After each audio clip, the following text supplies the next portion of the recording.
Bismillahirrahmanirrahim.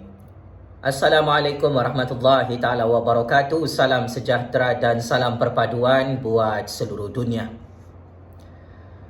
Pakcik makcik Oto Arum, atas nama Allah yang maha berkuasa lagi maha hebat, atas nama kuasa sakti keramat rakyat, saya ingin membuat pengumuman politik tergempar di hadapan Perdana Menteri ke-9 Malaysia. Wahai Datuk Seri Ismail Sabri Yaakob, yang amat saya hormati, yang amat saya sayangi kerana Allah.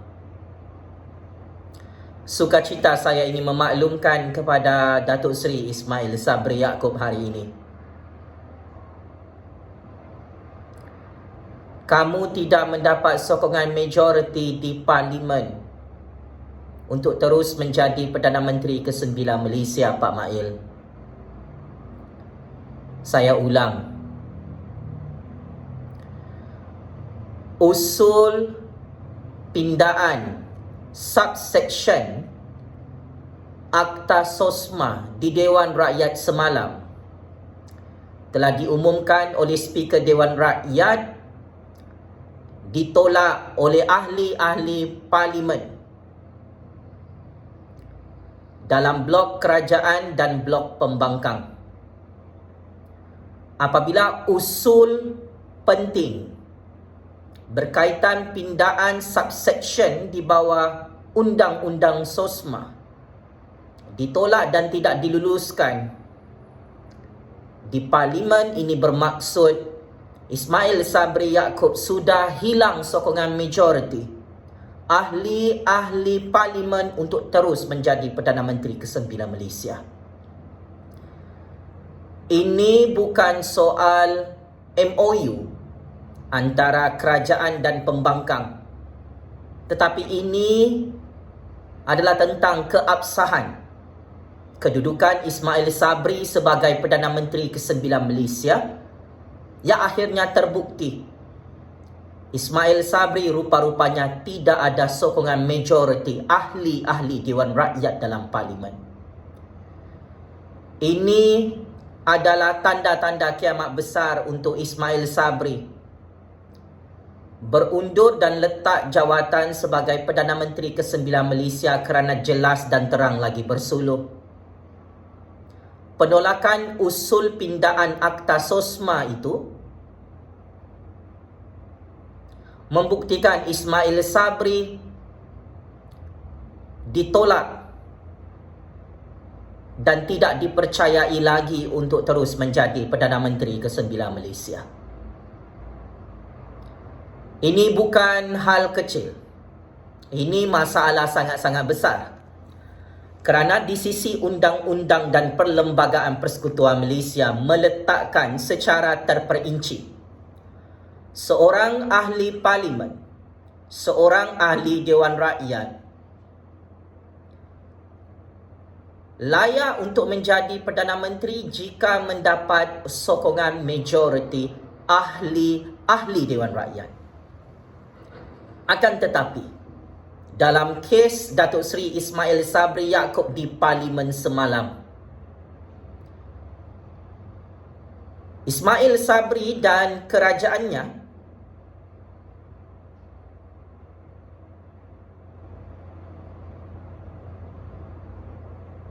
kalah dalam sesi pengundian usul pindaan subsection Akta SOSMA di Dewan Rakyat, dan ini mesej jelas. Ismail Sabri dan kerajaannya sudah tumbang di Dewan Rakyat secara rasmi pada 23 Mac 2022. Kenapa saya katakan seperti itu? Kerana kerajaan Ismail Sabri di Dewan Rakyat tidak mendapat sokongan majoriti untuk meluluskan satu rang undang-undang yang sangat penting berkaitan keselamatan, keamanan dan kedaulatan negara. Masalah utama kepada Ismail Sabri, kamu terlalu overconfident dengan MOU yang ditandatangani antara pihak kerajaan dan pihak pembangkang. MOU itu telah berjaya mensabotaj kerajaan Ismail Sabri. MOU itu telah berjaya menipu Ismail Sabri. Ya, akhirnya majoriti ahli parlimen kerajaan dan ahli parlimen pembangkang berpakat-pakat mensabotaj kerajaan Ismail Sabri dalam Dewan Rakyat buat kali pertama pada 23 Mac 22 semalam.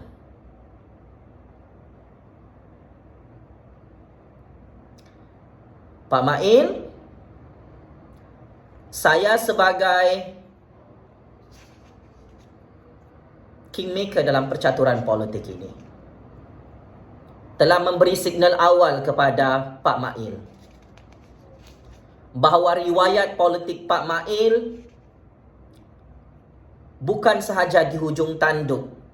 Bukan saja saya menghitung hari kedudukan Pak Mail sebagai Perdana Menteri dan akhirnya masin mulut saya dan betul ramalan politik saya selama ini. Kedudukan Pak Mail sebagai Perdana Menteri secara rasmi sudah tumbang di Parlimen. Dan Ismail Sabri perlu memaklumkan kepada Yang di-Pertuan Agong di Istana Negara bahawa beliau tidak mendapat sokongan majoriti di Dewan Rakyat semalam.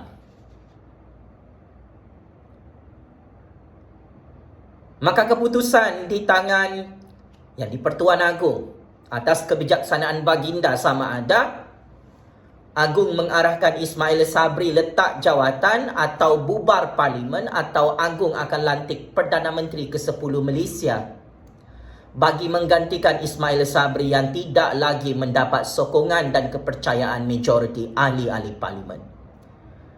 Ini adalah kegagalan terbesar Ismail Sabri selaku Perdana Menteri ke-9 Malaysia. Bentang usul di Dewan Rakyat bersama blok kerajaannya, tetapi ahli parlimen kerajaan dan ahli parlimen pembangkang yang sebelum ini menyokong Ismail Sabri membuat undian sabotaj, membuat undian secara mengejut menggulingkan Ismail Sabri secara mengejut di Dewan Rakyat semalam. Apabila usul kerajaan Ismail Sabri ditolak dan diumumkan oleh Speaker Dewan Rakyat, maka Ismail Sabri dari sisi undang-undang dan perlembagaan tidak sah untuk terus menjadi Perdana Menteri ke-9 Malaysia di Putrajaya. Suka ataupun tidak, setuju ataupun tidak, percaya ataupun tidak, ini adalah kebenaran yang membuktikan Ismail Sabri tidak ada sokongan majoriti ahli-ahli Dewan Rakyat untuk terus menjadi Perdana Menteri. Kebenaran memang terlalu pahit untuk ditonton dan didengar. Datuk Seri Ismail Sabri Yaakob. Usul pihak kerajaan gagal dan ditolak dalam parlimen semalam membuktikan parlimen telah berjaya menggulingkan Ismail Sabri sebagai Perdana Menteri ke-9 Malaysia. Ampun tuanku beribu-ribu ampun. Patik sebagai rakyat mengharapkan Kebawah-Duli Yang Maha Mulia Seri Paduka Baginda Yang di-Pertuan Agong untuk menyelesaikan krisis dalam institusi Parlimen Malaysia yang mana terbukti Yang Amat Berhormat Perdana Menteri ke-9 Malaysia Datuk Seri Ismail Sabri Yaakob telah disabotaj, telah ditumbangkan dan digulingkan secara rasmi dalam persidangan parlimen semalam. Perkara ini membawa kepada ketidakstabilan politik negara sehingga pembentangan usul terpaksa ditangguhkan semalam dan hari ini. Rang undang-undang yang penting ditangguhkan dalam parlimen hari ini. Kerajaan Ismail Sabri sudah tidak berfungsi dalam parlimen. Kerajaan Ismail Sabri sudah hilang mandat sebagai kerajaan yang absah setelah usul Akta Sosma ditolak, sehingga persidangan parlimen terpaksa dibatalkan serta-merta sampai sekarang. Maka hanya yang di-Pertuan Agong yang boleh menyelesaikan krisis dalam parlimen Malaysia, yang mana Ismail Sabri hilang sokongan majoriti sebagai Perdana Menteri ke-9 Malaysia. Perkara ini boleh mengancam kedaulatan negara Malaysia, kedaulatan institusi parlimen Malaysia. Maka saya yakin atas kebijaksanaan yang di-Pertuan Agong. Hanya baginda yang boleh menasihati Ismail Sabri untuk berundur dan letak jawatan setelah hilang sokongan majoriti ahli-ahli parlimen di Dewan Rakyat.